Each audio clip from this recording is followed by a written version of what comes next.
Hello! A couple of days ago I recorded a video looking at the PNDG 737 in Microsoft Flight Simulator and did a couple of circuits of Stansted Airport just to show the various ways you can organise a landing approach and how, the basic steps to go through to do a successful landing in the 737.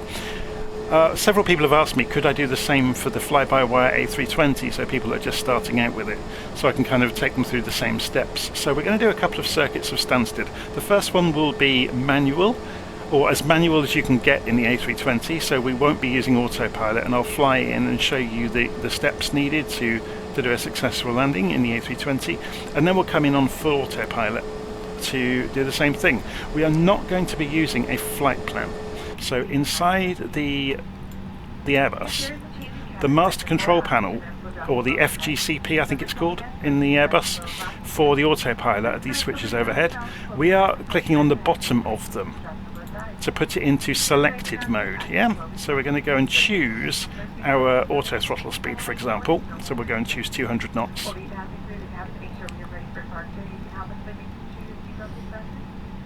So the initial speed you choose from takeoff, you need to be mindful of the maximum speed of the flap setting you've chosen. I'm using flaps 1 on the Airbus, so you just need to be mindful of that. Or just while we're here, we need to go and arm the ground spoilers. I've forgotten all about that. Okay, so we're going to set the heading to the runway direction, and again we're going to click the bottom half of it. So on the autopilot controls in the Airbus, if you click the bottom half of them, it pulls them towards you, and that means you are making the decisions. So you can see at the moment, altitude, if we pull on it, it doesn't actually make any difference. It flickers and goes back off again. But what we can do is go and set the vertical speed we want to climb out at, and then if I pull it, it will still stay on, but it means basically the aeroplane has armed that altitude and it will climb to it and then stop climbing. So when we do engage the autopilot, it will go heading 222 degrees, it will aim towards getting to 200 knots, and it will climb out to 5,000 and stay at 5,000. Okay, so quite often you will see people talking about the auto brakes. We're not going to be using them. Just this is a very quick example today. We're going to fly around in circles basically. You can see a basic flight plan of what happens if you say I'm leaving Stansted and coming into Stansted, and it kind of does an open route straight back in. Obviously there's a discontinuity in the middle of it, but we're going to leave it alone because we're not actually going to fly the flight plan. We're not going to put the heading into managed mode, which would make it follow a flight plan, but it won't do it anyway because the flight plan isn't finished. So we're just going to use selected mode. Okay, so let's go and get in the air and we'll go and see how we get on. So first things first then, off the parking brake, ease the throttles forwards.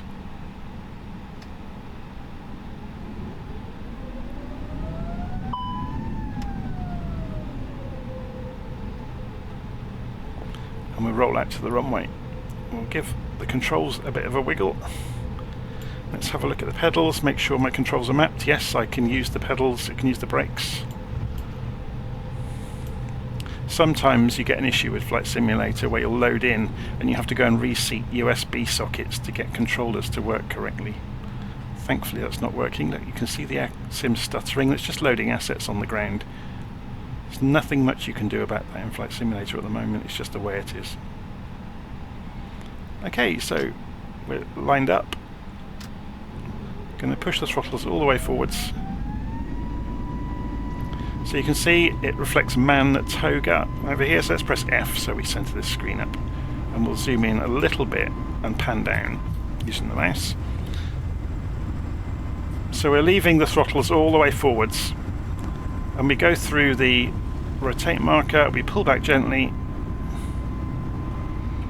and it's stuttering like crazy today, isn't it? And we're in the air, so gear up.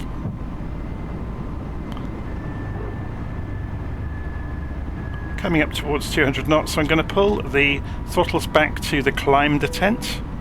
So that's this middle setting, and then we're going to say autopilot. So remember, look, it's gone and set its own speed. We're going to say I want to do 200 knots, please. It's actually gone beyond 200, so we have to select that, and it will drop back down towards 200 all on its own. But it's managing the climb to 5,000 feet as we speak. Notice it hasn't actually At the moment I switched the autopilot on, it went to the vertical speed we were doing, so we could say climb at 2,500 feet a minute, for example. You can see that's going to drop back down towards it. It's just doing it very gently. So you can see that happening on the vertical speed. I've already told it to lift the flaps. Just done that completely so that you can see the flaps travelling now, and they'll wind themselves back in. I'm doing 200 knots, which is about 30 knots or 25 knots ahead of the limit with no flaps. So we're going to spin the aircraft around to go the reciprocal, which will be 40 degrees. So notice if we do this and then start it turning and then complete it, then at least we get it to start turning. Because generally on the Airbus you tell it the direction and then tell it to go there. So we wanted 42, didn't we? I've gone the wrong way around the compass, but never mind.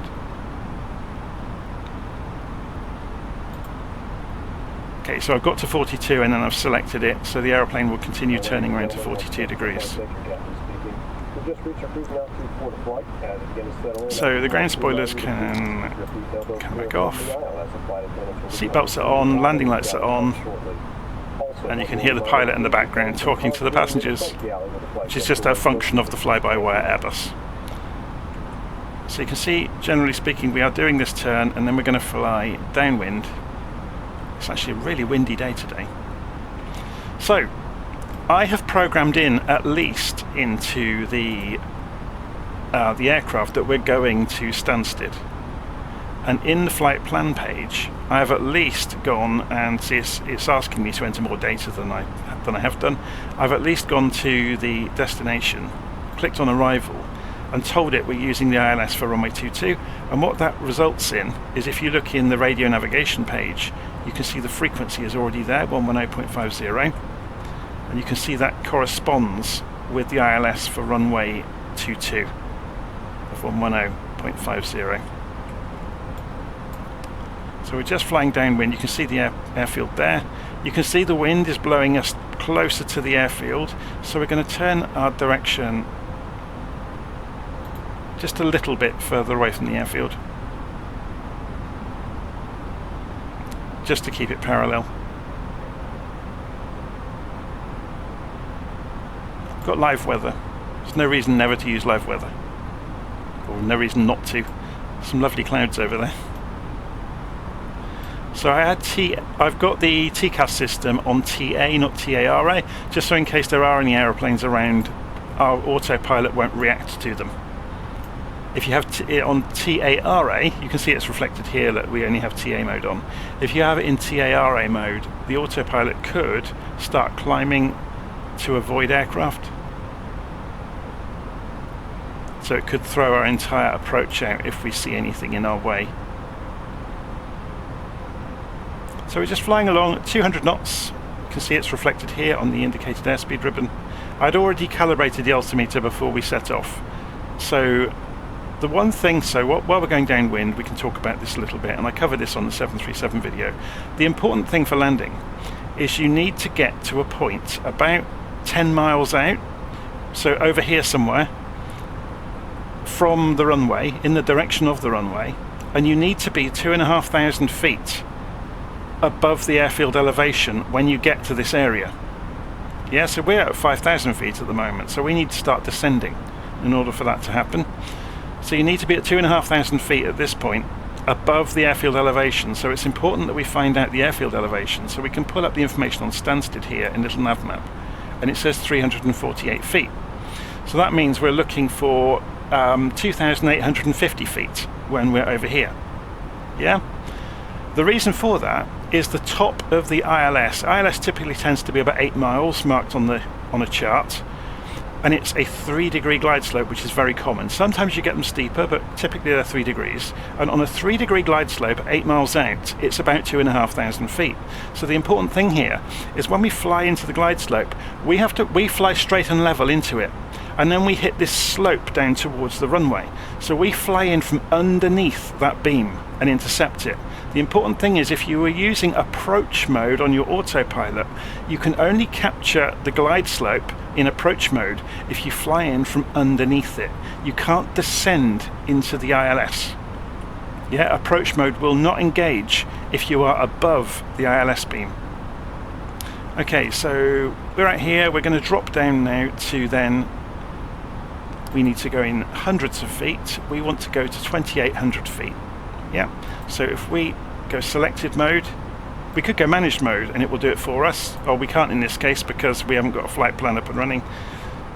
So we're going to go and tell it how to get down, so we'll say 1,500 feet a minute please. And just pull that knob to make it happen. You can see the airplane's descending. If you want to expedite that descent, you could use the spoilers. So I can illustrate that happening. So I've said 2,000 feet a minute. And you can see it can't hold the speed. Even at idle it can't. So it's on us to use the spoilers. So I've thrown the spoilers out.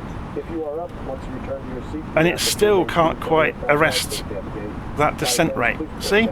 So that gives you a really good first lesson of descending in the Airbus if you are doing it on selected or vertical speed mode. Don't go more than about 1,600 or 1,700 feet a minute, because look, with the spoilers out, I'm only just holding our speed, regardless of the auto throttle. So the throttles, even though they're on the climb detent, that means the autopilot's taking control of them. So the auto throttle is trying to do 200 knots, that's where the marker is, and it's not succeeding. And there's nothing it can do about that. We can do something about it by changing our descent rate. So then I'm going to swish us, or turn us around. We're going to do a right turn. So remember, having pressed down or pulled the heading knob, the airplane's now following whatever it says on the heading. So we're going to go around to 222 degrees, which was the reciprocal of the direction we were going. So that's the radio altimeter you can hear. And notice I said, look, the ground's about the same height here that it was at Stansted, so at 2,800 feet, we're at 2,500 feet over the ground, which is exactly what we want. So we want to get to 222 degrees, don't we?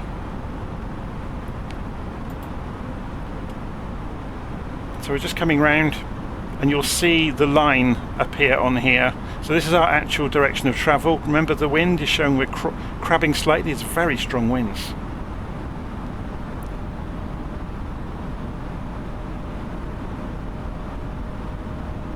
So there's 210, 220, and there's the marker. There's the direction we're wanting to go back to the airport. So ILS is already tuned in. So if we switch this over to landing system, we can see the markers. Yeah, so we are below the glide slope. It's not even showing on the glide slope gauge yet. And we can see the runway center line. So you can see where we have turned, we're off to the left of the center line. So there's the center line, there's our little airplane, we're off to the left of it. So if we turn more than we need to, if I turn off the autopilot now, and we'll take control, so I'm just going to turn us right, and we're going to turn across that center line. So you can see that's happening here. Let's just level us out. I've given us plenty of room so I can illustrate what's going on along the way. Let's just level us back out. We need a little bit of alpha angle to maintain level speed. We're only doing 200 knots, remember. So we're going to drop the flaps a little bit to help us out. We're well below the speed limit for the first flap setting. So we're flying across the center line. We're going to put the gear down as well while we're at it. Here comes the center line. So now we're going to turn back towards 222 degrees.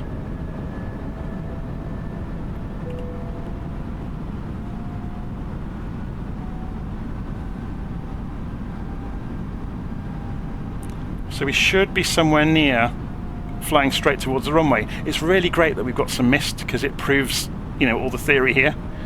So we're going to fly along. We've dropped down a little bit. Look, we need to be careful about altitude flying manually. So let's get this back up and just keep it level. 2,300 feet is fine. We'll start. We can actually remove the auto throttle, to be honest.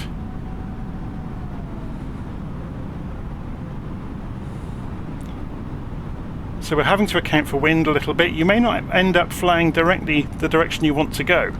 Yeah, we're dipping again, look on the nose. It's very difficult to talk and fly and explain and point things out at the same time.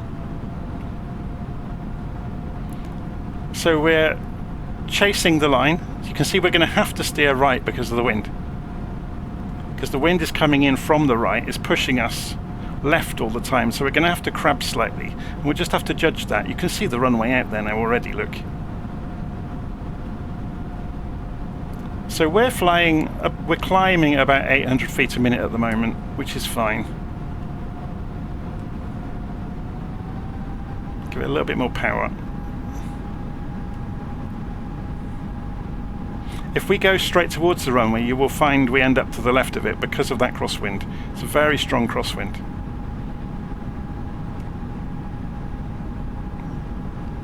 Let's get rid of that master caution.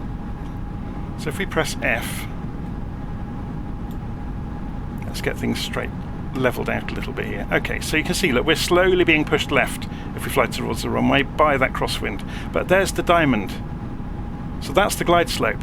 So if we are above the diamond, we're above the glide slope. You can see we're a little bit high just by, you know, physically looking. 2,500. So let's go for a higher level of flaps. Notice if you're going too fast, you get a warning. So you need to be careful about your indicated airspeed when you drop the flaps. So we're a bit too high. Look, we are above the diamond. So if we pull the throttle back and dip the nose, we can chase that back down. You wouldn't do this in the real world. You'd always come in from below and then manage it all the way in. But I'm kind of trying to show you as much as I can. So we'll go too low on purpose next, just to show you what that looks like.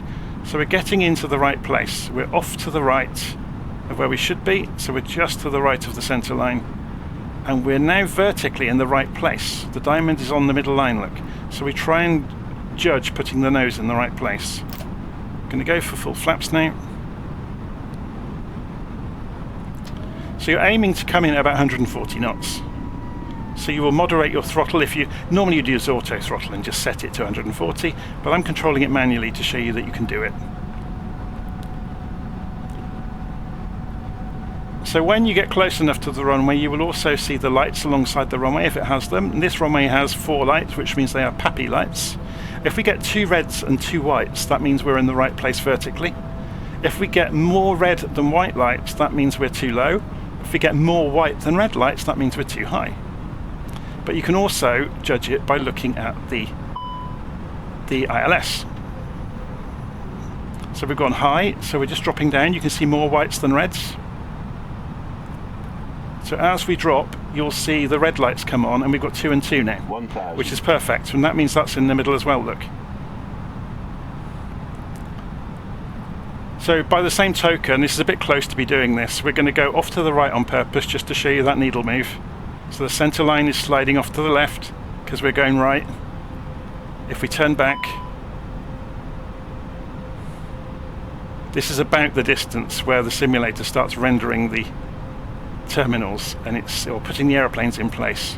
Yeah, and we're going off to the left, but we're in the right place vertically, look.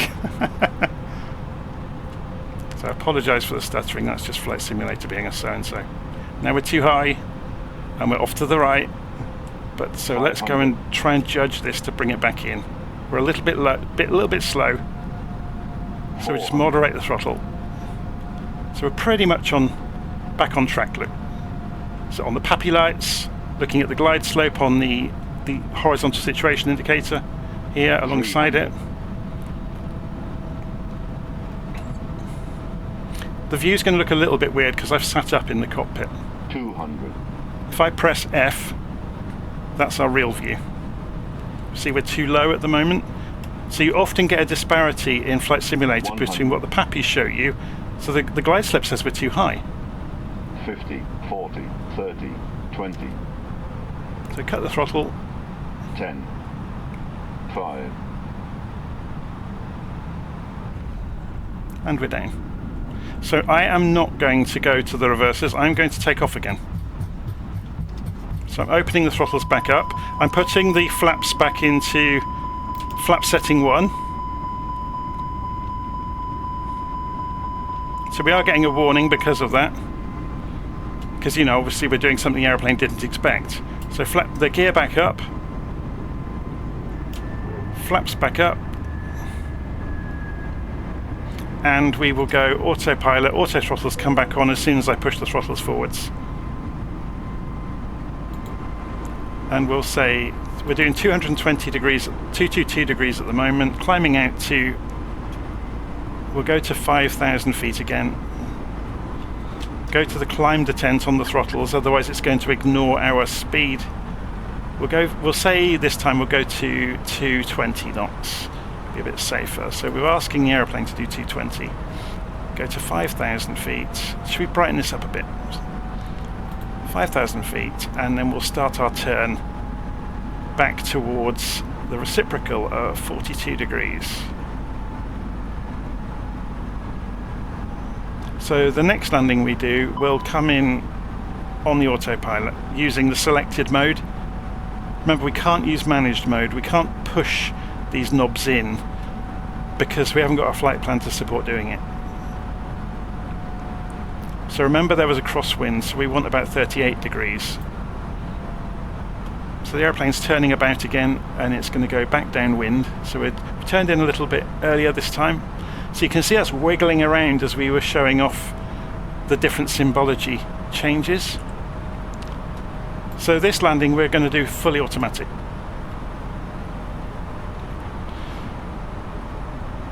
So what this will rely upon is us coming into the beginning of the ILS beam from below it. Yeah, so about the 8 mile out mark we want to be 2,500 feet above the runway because it's a 3-degree ILS. Yeah. Because we are that bit faster this time, remember, 20 knots faster. Look at the difference that's made to the radius of turn.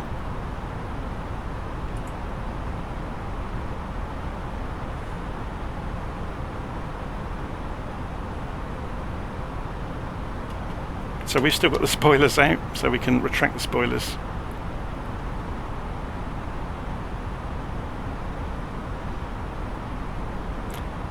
The fact that we did that landing with the spoilers and the flaps out just shows you can actually configure the aircraft in innumerable ways to make different descents, and the spoilers aren't actually massively effective in the Airbus. It varies from aircraft type to aircraft type how much spoilers affect them. At high speed the spoilers do have quite an effect, and you'll often see, if you have flown on an Airbus anywhere, during descent they tend to have the spoilers out because they want to stay at altitude as long as they can because it's more economical to do so.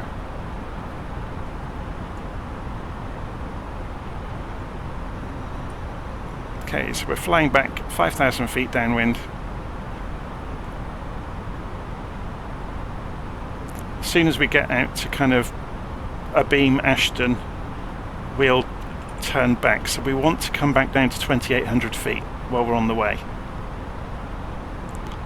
So 2,800 feet please, we ask the aeroplane to do that. Now it will cut the engines to idle, so let's see what descent rate it can do without the spoilers. So essentially it's going to glide. You can see the engines are being spooled down to idle essentially, and it's coming down at about 1,300 feet a minute, 1,200 feet a minute. Obviously this is with the tailwind, which shouldn't make too much difference in terms of the performance because you're moving with the air mass. You're not, you know, it's not ground speed you're worried about.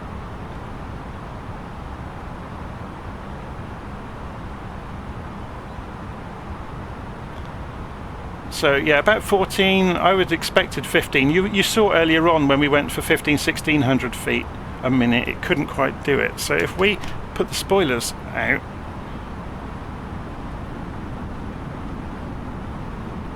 it can achieve a much higher descent rate. Yeah, so the aircraft can descend more quickly without accelerating. So about 1,600 feet a minute, which is what we saw on that first circuit. So where are we on the map? So at 3,400 feet, we've got another 600 feet to go. So I think we'll probably have lost that by the time we turn. So let's go and spin ourselves back around to 222 degrees.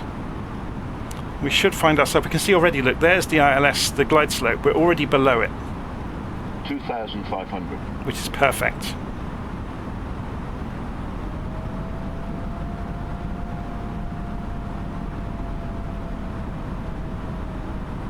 So 222 degrees, we're coming round towards, we're at 2,800 feet now nearly, so the spoilers can come off and we can start managing speed in a moment.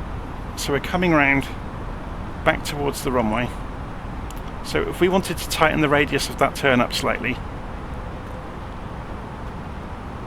we could ask it to go slower, so it will bleed the speed off. It's round the engine's back to bleed the speed off, and you'll see this tightness of turn will come in. So if we went for 180 knots, for example, and we go to flaps 1 to allow that to happen without us getting too close to stall speed, and we could put the gear out, which gives us more drag. You can see that final part of the turn has gone a much tighter radius. So we're off to the left and we're still below the glide slope. Yeah, so we'll put ourselves on an intercept course. Now the key is we have to engage approach mode before we go above the glide slope. So we could do it now. Yeah, so approach mode. The other thing we can do is switch on both of the autopilots. If you're tuned into ILS, you can switch them both on. Yeah, and you can see it up here, it says ILS for runway 22. You can see up here Cat 3 Dual has come on, meaning this is a special mode of both autopilots. So then we can just manage our speed on the way in. Because we're using selected mode, it's not going to manage speed for us. So we're going to go back to what we know, so 140 knots. Remember, we're going to have to feed the flaps in to prevent the aircraft from stalling. So full flaps requested. And you can see, as the flaps move, the minimum speed decreases automatically. So there is an element for yourself of knowing for each flap setting what the maximum and minimum speeds are, and that will be governed by the weight of the aircraft as well. So our gear is down. Our flaps are on full, we've requested 140 knots, we're on approach mode. You can see because we're on approach mode, we've intercepted the glide slope and the airplane is descending.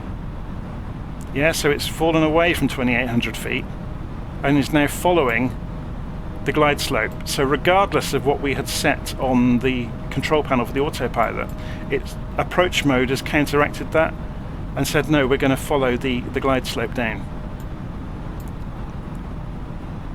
So it says Cat 3 Dual, it says glide slope, it's in speed mode, in other words it's following the speed we have set.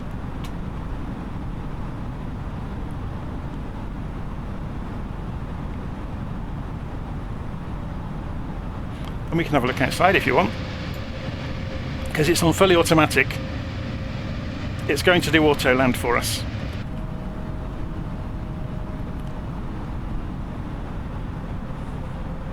So the aircraft is managing, even in this quite fast, quite high speed winds. We've got a headwind. It's not moving around very much, just the odd knot or two.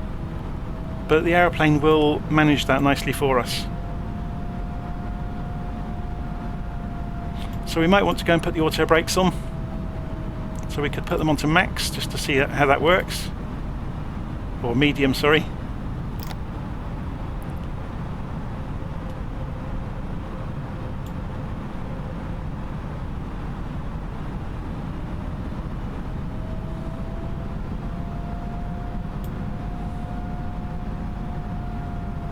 So the wind has changed, look. So that's why the aeroplane is hunting around a little bit in terms of pitch. So the amount of lift generated over the wings has changed because the wind speed has dropped.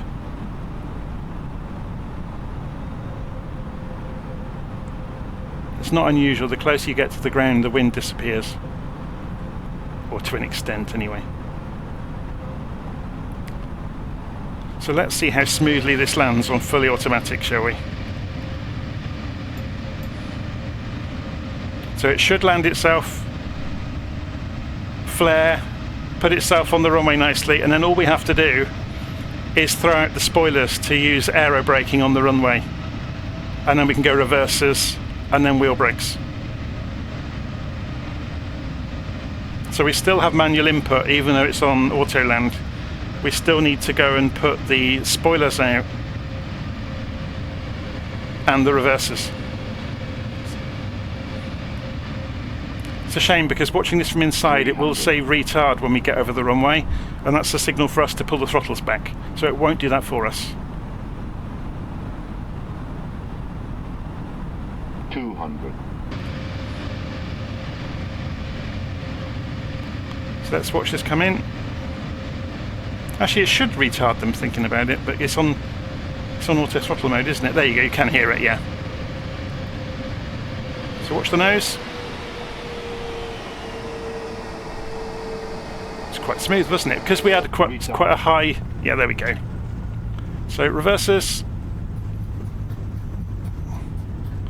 We can disengage the autopilot. It's holding the centre line all on its own. We can use the wheel brakes and the reverses, and we're not quite going to make the high-speed exit there. Come off the reverses, raise the flaps. We didn't have any need to use the spoilers because we had such a strong headwind on the runway. It almost didn't need to flare, didn't it? It came in at 140 knots without flaring really because of the speed of the headwind. So we could have come in a lot slower if we had wanted to. So we'll just continue taxiing down and get off the runway at the next exit. So hopefully this has been interesting for you. The key behind all of this is preparation. So you need to get the aeroplane stable in terms of direction, height and position and configuration. Ideally 10 miles out you should have all of your preparations done, and then you're literally just steering it down the localizer and glide slope to the runway, you know, because your speed is set, your flaps are set, your gear is down, your lights are on, and so on and so forth. So get all of your prep work done so during those final 8 miles on the ILS beam you don't have to do configuration changes. Well, that's the ideal anyway. That may not always work out that way, but that's the ideal. So we're going to go straight past the Alpha taxiway here at Stansted, go back onto the Bravo taxiway.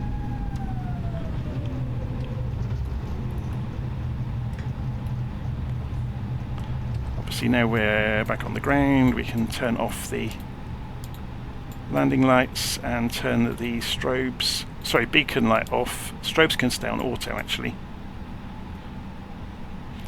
But yeah, we're not going to get into that today. Today was all about looking at just the strategies, you know, the kind of things you need to be thinking about. And yeah, the most important one of the lot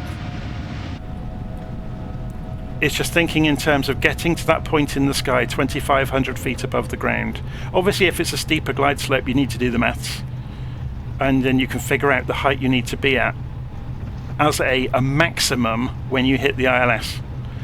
So for a 3-degree ILS it's about 2,500 feet, but obviously you can get as high as 5 or 6 degree ILSs at places like London City. Anyway, we're going to leave it there. Hopefully you enjoyed that, and I'll see you again soon.